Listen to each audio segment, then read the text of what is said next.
Hi, thank you for taking the time to stop by and find out a little bit more about our computer science curriculum at GCSE. GCSE Computer Science is a subject which enables students to be able to develop their knowledge and understanding of both the technical and the scientific aspects of the world of technology, in particular the modern world of technology.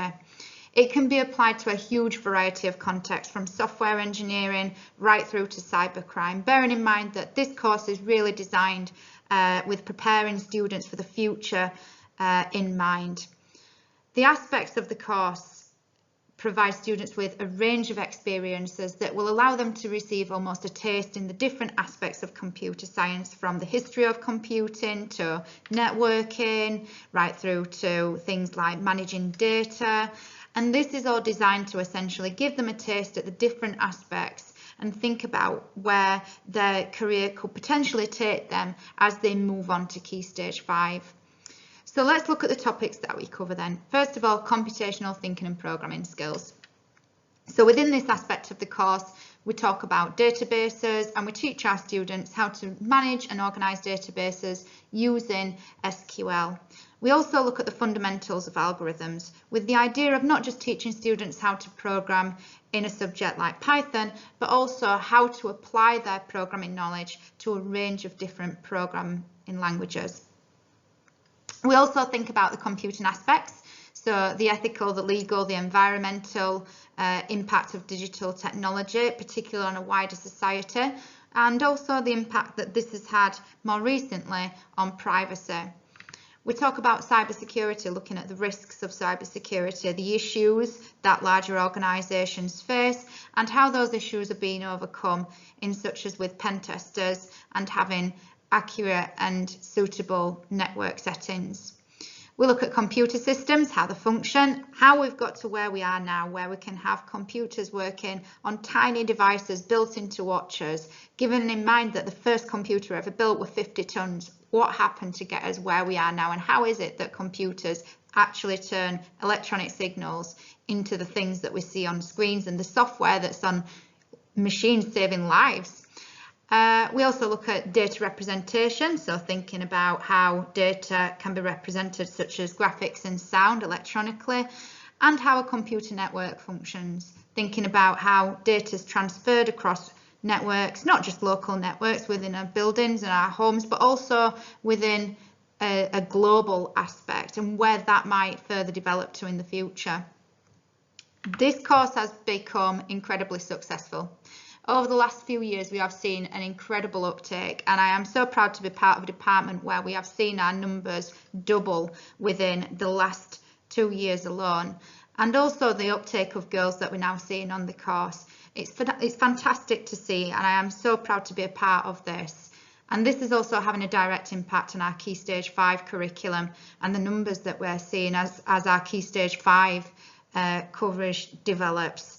So I really hope that any student who is considering computer science has a good think about some of the topics that we cover, and think about how they could take you on to maybe the next stages of your career and where you want to go, whether that be within the computing industry, or it may be even within scientific or engineering technology industries. Computer science is always going to be a highly recommended qualification. One of the most common questions that I'm often asked by parents in a normal open evening is, what is the difference between ICT and computer science? First of all, computer science is a much more logical type of course. It's learning how to create the software that we use to develop solutions, whereas ICT is much more about using software to be creative. So that requires a very different skill set from quite a lot of topics. So there are certain things that I'd really strongly suggest and recommend to anybody who's considering taking this course, things that will get you started, that you can try over the summer and will ensure that you have the best start possible when you return in September. The first, to develop your programming skills in Python.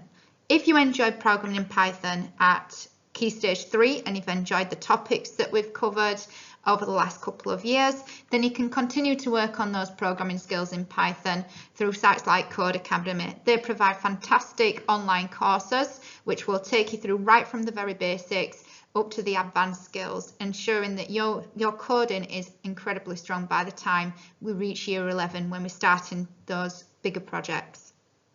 There are also lots of useful books that you can purchase from Amazon, which if you're trying to find yourself a project but you're struggling to come up with ideas, Coding Games in Python by DK is a fantastic book which will get you started, and it isn't too technical either. So if you are still feeling a little bit anxious about computing and programming skills and whether it's right for you, I would strongly recommend reading that book and starting off with that. But there are lots of really good books out there. Logic skills are an incredibly important aspect of computer science. Computer science is all about looking at a problem and figuring out how to solve it. Now, brain training games are a fantastic way of developing those logic solving skills. There's a really good site called Who'da and they offer lots of brain training games, if you like, which will help you to think about breaking down and decomposing a process into smaller chunks and solving those problems. So I would really recommend going on there onto Who'da and having a practice as well at some of their games. GCSE Computer Science is split and assessed by 2 papers. The first paper is paper 1, and this is the computational programming and thinking skills paper. So this will aim to test students' knowledge and understanding on all of the more practical programming aspects of the course which they have covered over the 2 years of the curriculum.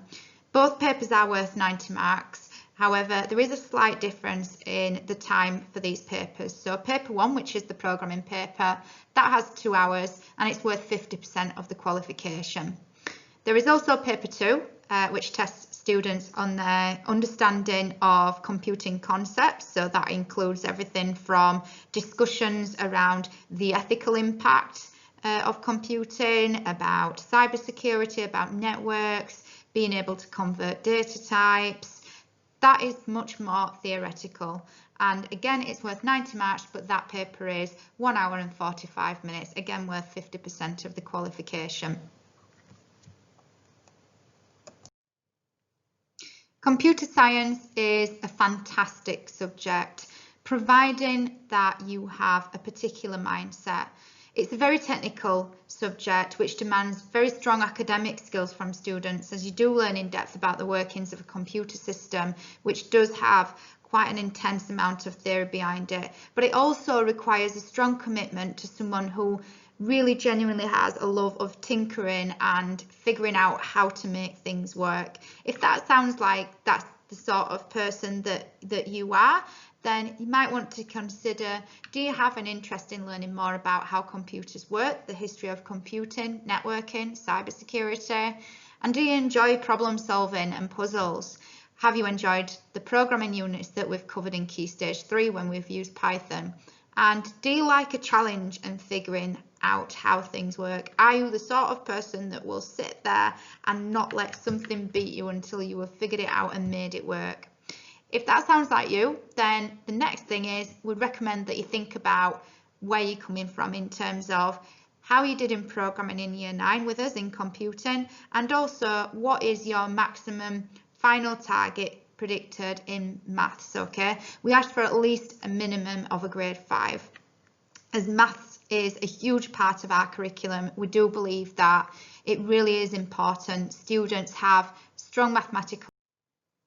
We appreciate that deciding which options to take can be quite an anxious time, so we felt it useful to include some of the comments that some of our students have given us over the past, including some of the current Key Stage 4 students that we have who are currently sitting their GCSEs with us, and also past Key Stage 4 students who have gone on to continue on to A-level computer science, and how they've found the experience overall, particularly within our department, the support that they've received and the resources and their learning experience overall. So please feel free to have a read through some of those comments. And if you do have any further questions about how certain things may be managed in our department or about our resources, please don't be afraid to get in touch.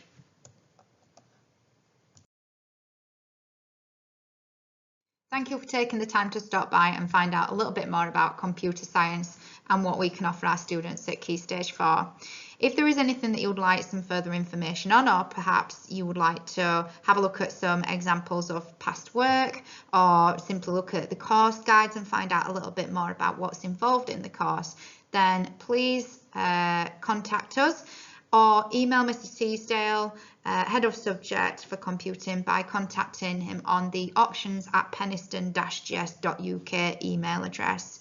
As always, any current Year 9 students considering their options, I am more than happy if you're passing by and you just want to drop in and have a quick chat. I will certainly always put the time aside to make sure that our students go on to the courses that are right for them. Again, thank you very much for your time, and I look forward to seeing you soon.